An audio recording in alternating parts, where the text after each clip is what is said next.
Cette bonne nouvelle, les forces de défense et de sécurité, dans une opération planifiée dans la nuit du 19 au 20 mars, ont libéré une dizaine d'otages dans la région de Caille et précisément dans la commune de Séguéla.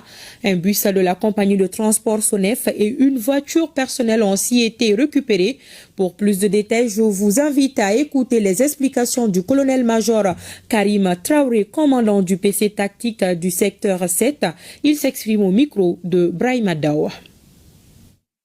Dans la journée du 19 au 20 mars, sur la base des renseignements précis, alors nos unités ont conduit des reconnaissances offensives dans les cercles de Séguéla, notamment dans les localités de Kolomé-Toukoulé et Filigira.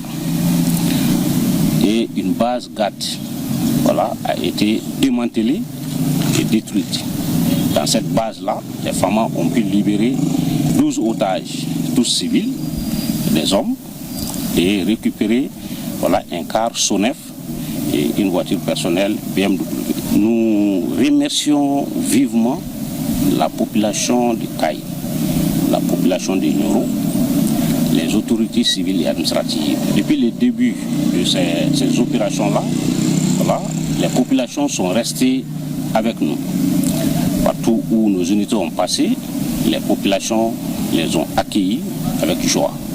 Alors, nous demandons à cette population-là, pour laquelle nous sommes ici, et cette population constitue le centre de gravité des femmes. C'est une source de puissance pour nous, de laquelle nous tirons notre liberté d'action, notre volonté de combattre.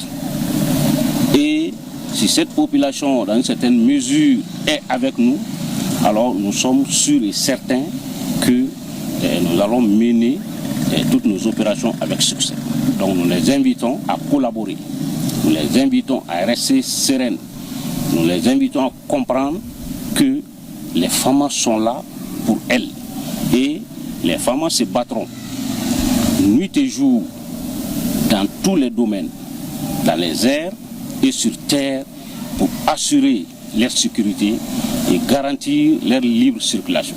Les GAT seront recherchés et détruits partout où ils se trouveront. Et nous le disons sans risque de nous tromper, que les populations de Caille et Nioro vivront en paix.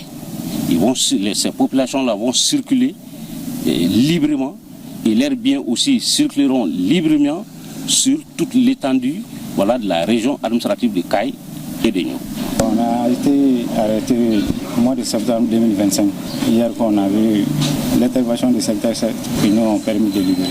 On ne peut que remercier les forces armées maliennes pour leur intervention d'hier.